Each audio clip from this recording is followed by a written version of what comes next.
Greetings, salutations, Doughboy Nation, Johnny Allen Supercar Kid. And it is late at night. Tomorrow, I'm going to be going down to Hunter's, hopefully. God willing, I finish this. And I'm going to be basically just going to check out the Datsun, you know, see what's up, help him with some stuff, if I can. Just kind of hang out and just have a good time. But before that, I gotta fix a few things on my car. So if you watched one of the, I think it was the coilover video, I pointed out that I had this crap going along the edge of, well, mainly right here on my plenum, and then also over here you can see it too. And if you notice, there's the factory stud, there's the plenum spacer kit stud. So I did not put the bolt in that I was supposed to put in. Yeah, I was just kind of like, I didn't really know. I was being stupid and I did not know what I was doing. And yeah, so I'm hoping that didn't cause long-lasting damage to my engine, but we'll see. But what I'm gonna do is take this plenum spacer off and basically put this engine back to stock. It was never really off of stock really, but it's back to stock. I'm going to be taking off this plenum spacer. Also, my intake is not connected, like it's not strapped to anything. It's just kind of dangling here, so I'll try to connect that to something, but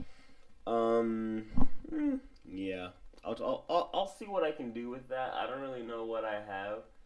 E gave me his heat shields from his 370Z, and I noticed, so this goes into the two factory points where the stock intake goes, and there's actually those two same points right down there. So I might be able to just stick this right down there and just cover up this whole area over here, and that'll hopefully keep the rest of this debris out of the way. Now I get it, it's a heat shield, and I'm just kind of protecting it from like dust if I do that, but I feel like that's probably better. But also, I might be able to do it the other way, so I'll see with that. I'm not really going to film much of this because it's just taking off a plenum spacer. Y'all can look up a plenum spacer install video. Strut bar's got to come off. Intake's got to come off. I got to unplug a bunch of shit.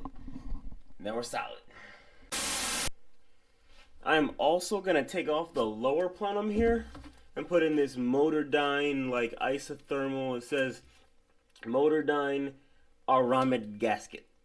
Aramid, something like that. But I'm gonna take that off, throw in this gasket, and then bolt everything up and be done. Alright boys, it's actually the next day. I finished everything up. I got it all bolted in. I stopped using my torque wrench because I started to get worried that I'd start breaking bolts, and I started to read forums, and like everyone just breaks all the bolts just trying to tighten all these to 9 and 10 foot-pounds. So I just tightened them decently, all very tight, and in the right order at the very least. So I had to go run and get two M6 nuts over here and over there, and actually a third one down there, because I was actually missing one of those nuts, like in the front, I think, here, and then of course those two weren't there. So everything should be good now. I drove the car a little bit last night. It feels so much better. It feels honestly smoother, just more stock, more basic, but it doesn't feel slower. When I had the plenum spacer on, it kind of felt like more like vibratey, like more like on its toes, but not actually faster. But now I think it's actually faster, and that makes me think I might have been leaning the car out the whole time. Hope not, but yeah, I'm gonna go test it out, warm it up, drive it around, make sure it doesn't blow up, and get some Chick-fil-A, and then head to Hunter's.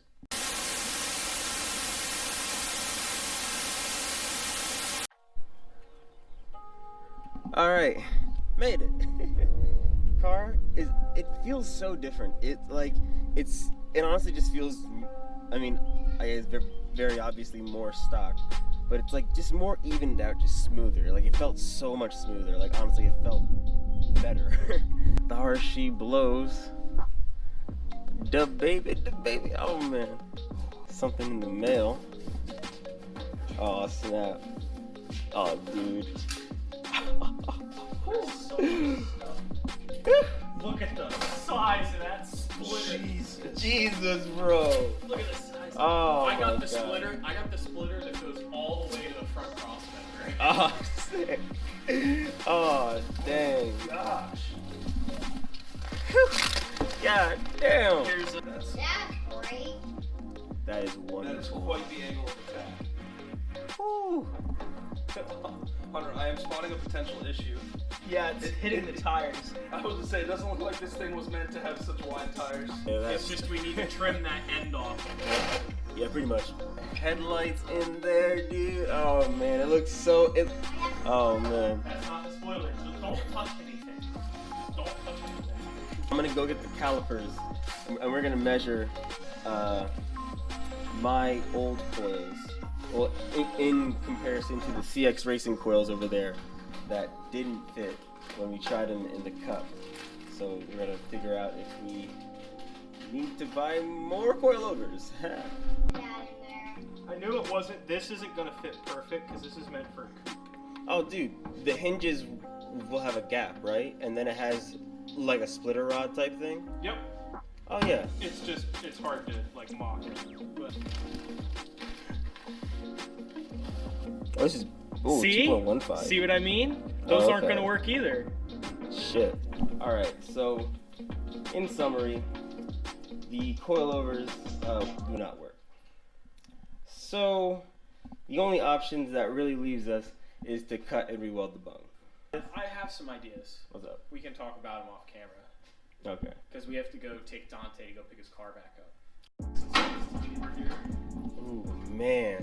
What do you think? Look at that. I love this cash can though. It's That looks kind so of good. mounted kind of stupidly, but I didn't know how else to do it. It came with these two L brackets, and I wanted to use this bolt, this back bolt here, to make it so that they would be flush with each other, so it wouldn't have this back spacing. But then the catch can was hitting the intake, Ooh.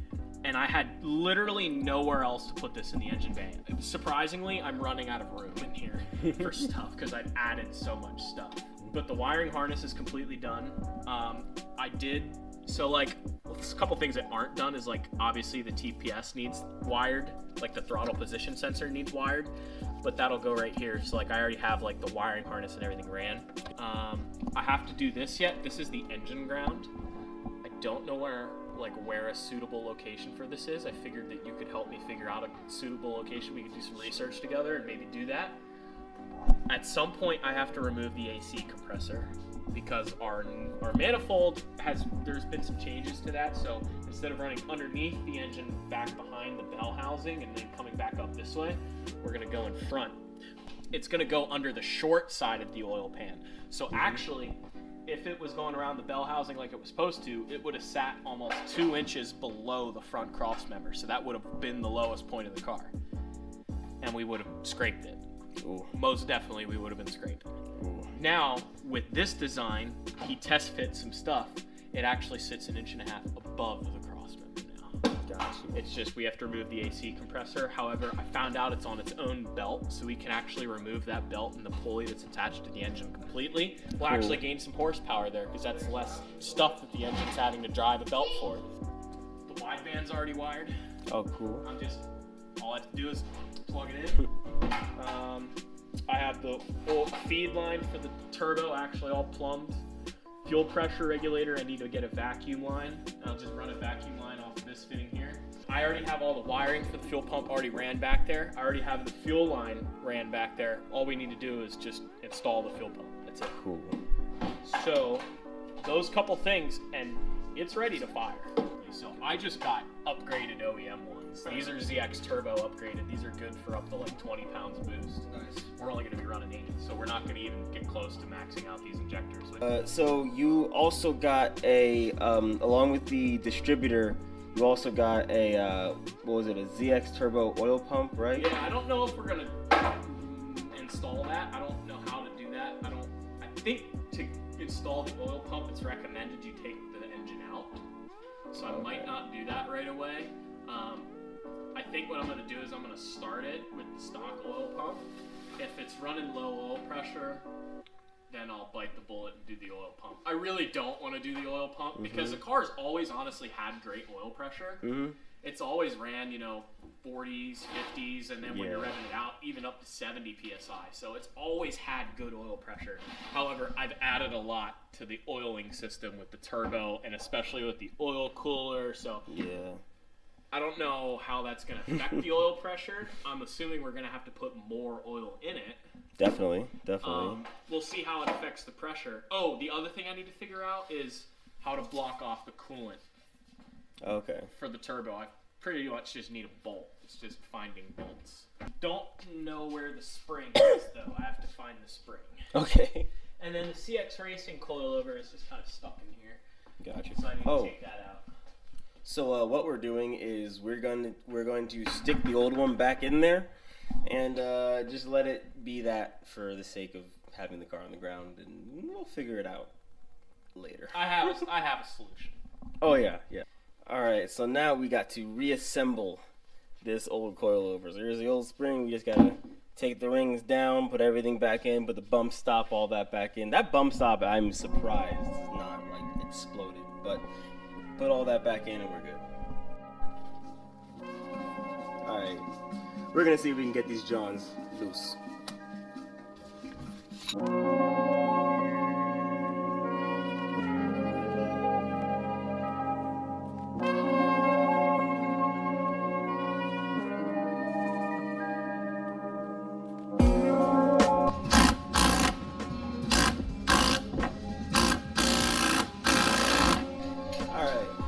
This will probably hold, so we're gonna put this back in there. Oh my gosh, look at that curve. You can freaking, ooh, find the slope of that bitch. So bad. Come back here. That's nice. Come back here and look at it. Makes it Dang, so dude. bad. That is nice. Nice. Alright.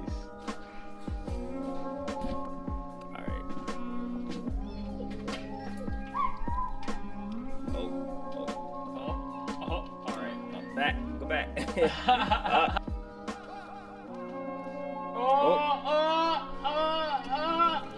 Don't forget to keep going straight across. It's okay. There you go. It's There you go. okay. It's okay. It's all good.